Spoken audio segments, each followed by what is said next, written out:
One day in early October 1965, a gang of thugs entered this school in Jakarta and beat to death the headmaster. He was suspected of being a communist. His murder was typical of the slaughter of more than 1 million people, teachers, students, civil servants, peasant farmers. Described by the CIA as one of the worst mass murders of the 20th century, the origins of this terrible episode have been covered in mystery. Certainly it brought to power General Suharto. But what is now emerging is the extent to which he was secretly backed by the United States and Britain and by Western business leaders. Within a year of the bloodbath, Indonesia's economy was effectively redesigned in America, giving the West access to vast mineral wealth, markets and cheap labor, what President Nixon called the greatest prize in Asia. To Western business, the great value of General Suharto was that he succeeded in getting rid of the founder of modern Indonesia, Ahmed Sukarno, a nationalist who believed in economic independence for his people.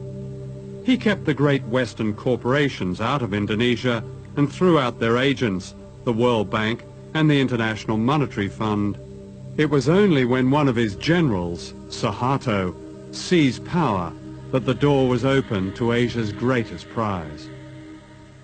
When the Suharto regime came in after the putsch, they were able to make a lot of the fact that they were calling the IMF and the World Bank back in. They were going to rescue them, you see, and British propaganda in particular made a lot of this. You know, the IMF was decent, and it was going to bring order, and everything was going to be lovely in the Indonesian garden. And as I say, a British diplomat still alive has said to me that was very much a part of the deal. Britain and the United States secretly conspired to back General Suharto. The American ambassador assured him that the US government is generally sympathetic with and admiring of what the army is doing.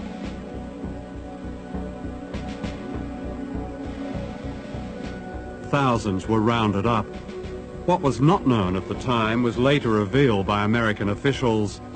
The CIA had supplied a list of 5,000 opponents to be assassinated, and embassy officials ticked off their names as they were murdered. The British ambassador recommended a little shooting as an essential preliminary to effective change. In the first few days, the British sources in particular purported not really to know what was going on. Of course they knew what was happening. I mean, there were bodies being washed up on the lawn of the British consulate in Surabaya. There were bodies floating all over the Malacca Strait and so forth. A man called Hadibroto, a lieutenant colonel or something, was anxious to take some troops, Indonesian troops, from the east coast of Sumatra, from the northeast coast of Sumatra, to east and central Java, so that they could take part in what we now know was this terrible Holocaust, really. He found a Panamanian ship, and the ship sailed with the troops down the Malacca Strait, escorted by 2 British warships. So the British were directly involved in, as what you describe, as a Holocaust? Well, I would count that some sort of involvement, wouldn't you? The American press reported these events not as a crime against humanity, but in terms of their economic advantage to the West. Time magazine called them vengeance with a smile, and the West's best news for years. Others described a gleam of light in Asia. The seeds of globalization were planted in the bloodbath. In 1967, the Time Life Corporation sponsored a conference in Switzerland that planned the corporate takeover of Indonesia.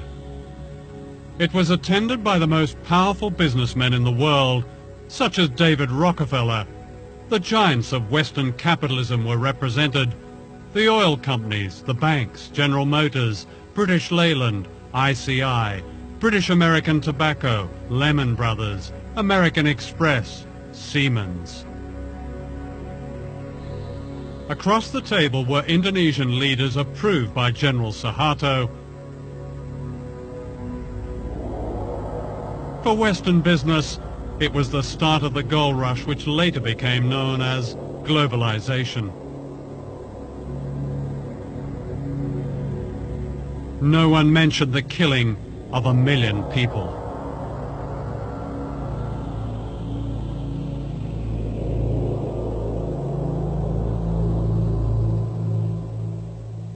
I've never, ever heard of a situation like this for any country, where global capital essentially holds a meeting with state and hammers out the conditions of their own entry into the country. The conference went on for 3 days. The first day was when the Indonesians spoke and essentially made their case. They divided into 5 different sections on the second day.